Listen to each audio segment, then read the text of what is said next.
At a rare weekend sitting at Queen's Park, the provincial Tories asked the NDP, Liberals and Green parties for unanimous approval to move forward with their controversial bid to slash the size of Toronto City Council. They were met with a resounding no, leading to another rare government decision, to reconvene the House just after midnight Monday morning. The sitting wasn't a second reading or debate over the bill itself, but was called to clear a procedural roadblock, a reasoned amendment submitted by MPPs opposing the move. Several members, including former Premier Kathleen Wynne, used the session to present petitions from their constituents against the continued bid to cut council.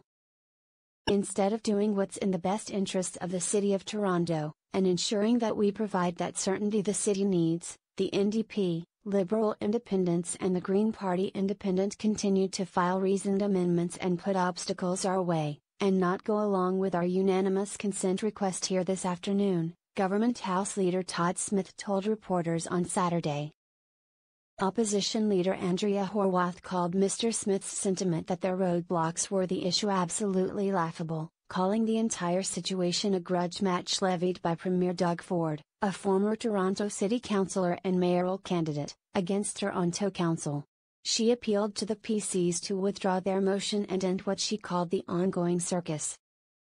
While the public galleries were largely quiet during the 46-minute Saturday sitting, the session ended raucously, as spectators shouted down toward exiting PC MPPs. "How do you sleep at night?" one yelled. "Democracy is under attack," shouted another. Several joined a resounding chorus of shame, while others declared their appreciation of Ms. Horwath and Ms. Wynne by name. Some MPPs applauded the protesters, and Ms. Wynne waved up at the galleries. Former MPP Sherry DeNovo interrupted a press conference Mr. Smith held with reporters on Saturday morning before the sitting with her own protest. "Todd, you're better than this," she said as he stood at the podium. He responded that she knew the media studio wasn't the place for protests. She later joined the galleries. The Ontario legislature is under a severe time crunch right now, with Toronto's city clerk warning that the disorder and confusion around the city's October 22 election is reaching a tipping point, over whether she can properly administer a vote. But the government is willing to do whatever it takes to get their current bill through, Mr. Smith said multiple times Saturday. MPPs will be called to reconvene for their next session in the dead of night to meet time targets, beginning the second reading debates over Bill 31 Monday at 12:01 a.m. It's going to be lights on, cameras on. Everything is going to be out there in the open for people to see, he said. An Ontario Superior Court judge ruled last Monday that Mr. Ford's first bill to cut Toronto City Council, Bill 5, which passed mid-August, violated the Charter of Rights and Freedoms by way of the Freedom of Expression Clause. Hours later, though, Mr. Ford vowed to invoke the Charter's notwithstanding clause for the first time in Ontario's history and overrule the judge.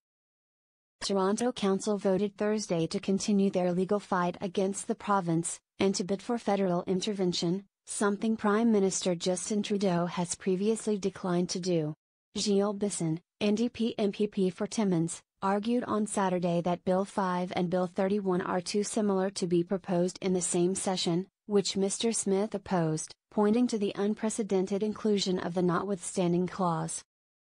A verdict on that argument is expected in due course, Speaker Ted Arnott told reporters Saturday, though he declined to give a date. The provincial government is also currently seeking a stay on the judge's decision from last week. Their case is slated to be heard at the Ontario Court of Appeal on Tuesday. The time crunch they're facing is further complicated by the International Ploughing Match, a large agricultural expo held at an Ontario farm that provincial politicians typically attend.